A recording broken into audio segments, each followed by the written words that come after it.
Welcome back to Media Exposed. 60 Minutes proves once again the media will bend over backward to make excuses for Hamas.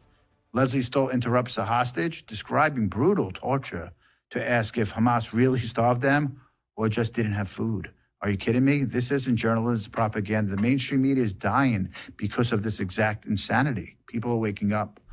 When so-called journalists try to downplay terror and reframe suffering to protect Hamas, it's no wonder trust in legacy media is an all-time low. It gets worse. New study shows that liberal media obsesses over Turkish president, completely ignores Americans being killed by illegal immigrants. ABC, CBS, NBC, CNN, MSNBC spent 10 times more airtime on foreign students' arrests than on American lives lost to Biden's border crisis. Their priorities are clear: protecting the narrative, not the people. But if the story doesn't hurt Trump, the media won't cover it. They'll cry about a Turkish student, but stay silent on Americans murdered by criminals they want to keep flooding across the border. Their bias isn't just obvious, it's disgraceful. This is why no one trusts the media. They don't care about you, just their agenda. The press ignores real issues affecting everyday Americans because it doesn't fit their leftist script. They are the propaganda arm of the Democratic Party, plain and simple. I want to welcome my next guest. It's Harley Lippman. He's a foreign policy expert, colleague. And Harley, thanks for joining us on Media Exposed.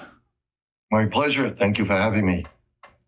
Harley, I just did 60 Minutes piece, and I thought it'd be like fair. And I want to show you this clip that Leslie Stoll did, and she was questioning the hostage about food, and was he really starved, or they just didn't have any food? And I want to show you this cut first. Let's go to cut 6 and the way she framed it.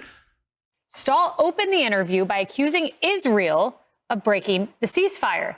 She did not mention anything about Hamas's repeated violations of its own terms. Statistics tell the grim story of the October 7th, 2023 Hamas terrorist attack on Israel. 1,200 civilians and soldiers slaughtered that day. 251 taken hostage, men, women, and children. Since then, an estimated 50,000 Gazans have been killed. 12 days ago, Israeli Prime Minister Netanyahu resumed the bombing of Gaza, breaking a fragile ceasefire that was exceedingly popular with Israelis. And it gets way worse. Watch as Leslie doubts American-Israeli Keith Siegel's experience of being denied food by his captors. They were beating me and starving me. Do you think they starved you, or they just didn't have food? No, I think they starved me, and they would often eat in front of me and not offer me food. Harley, we try so hard to help the hostages. You brought a bunch of them back to your house last year before the parade to give them some comfort, some of the families. And this is the way CBS, a legendary show like CBS, asks a question. And then she starts off with 50,000 dead she's getting these numbers from the Gaza Health Ministry. Why is the media constantly on one side and not on the side of the Israelis or the Jewish people, even in America? And what do you think that ingrains the media so much that they take the side, always seems to take the side of the Palestinians and Hamas? What do you think it is? Because you live in New York, you read the New York Times. What do you think it ingrains these journalists that way? Yeah, the media in general has had and has even more an anti-Israel and anti-Jewish approach. It's complicated, but if I were to sum it up, it's anti-Semitism, anti-Jewish behavior. And why I say that is based on the double standard. Because on what basis do I say that the media is biased against Israel? Especially the liberal, leftist, woke media very much is. And the evidence is, and I'll give a good example of it, is Syria. The leader of Syria was putting down a rebellion. And his government is led by a minority in Syria called the Alawis. And they were putting down an uprising by the Sunni Muslims. They killed over 600,000 Sunni Muslims. And it was so brutal and savage, when they went into a Sunni village, they not only raped the women, they raped the men. Where were the demonstrations then? 600,000 Sunni Muslims were murdered in a genocide in Syria. Where's the outrage? Where's the demonstrations? It's not there. Where's the coverage by the liberal left media? It's not there. But so Arabs could kill Arabs, and there's no judgment, there's no outcry of savagery or genocide. But if Jews, in defending themselves, are killing Palestinians, only in their defense, you have this outcry. You know, I was at a board meeting just earlier, Yale Business School. I'm on the board. And I brought up the issue of anti-Semitism. And someone said, well, you know, is saying that the fighting is disproportionate anti-Semitic? And my answer is no, it's not anti-Semitic in itself, but who fights a war that's proportionate? I mean, it's ridiculous when you think about it, right? It's like if bank robbers rob a bank and they have knives, the police, to be proportionate, can't go in with guns. Think how absurd that is. And what happens with food and water in Gaza is that Hamas steals it. They have plenty of food for themselves and their fighters. They're not starving. And then they sell it to the Gazan people at inflated prices. This is what goes on with food to Gaza. So the leftist media really doesn't report this and talk about it because they're hostile to Israel and Jews. And that's probably, Harley, that's probably part of the reason why we got to where we are.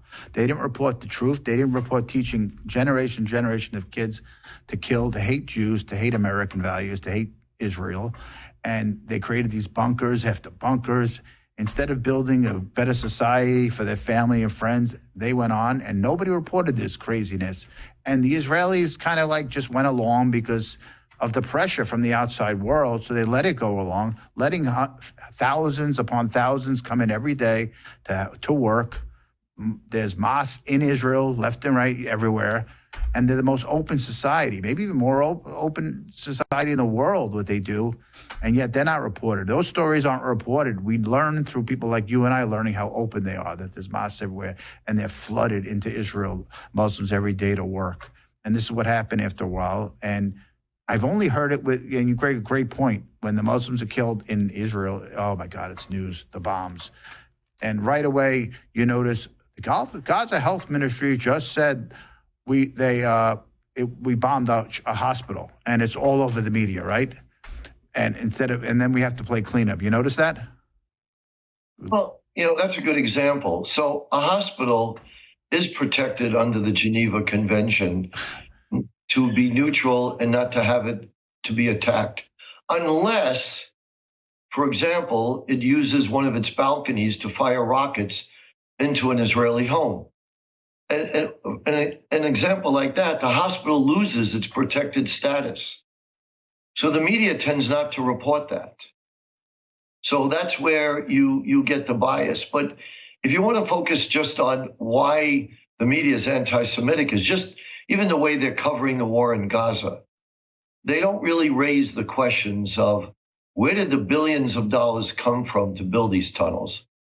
It came from the UN, it came from UNRWA, it came from the European Union.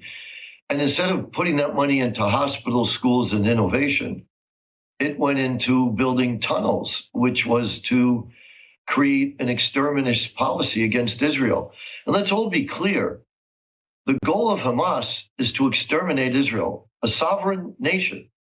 The goal of Hamas is to kill every single man, woman, and Jewish child in Israel. They've stated that.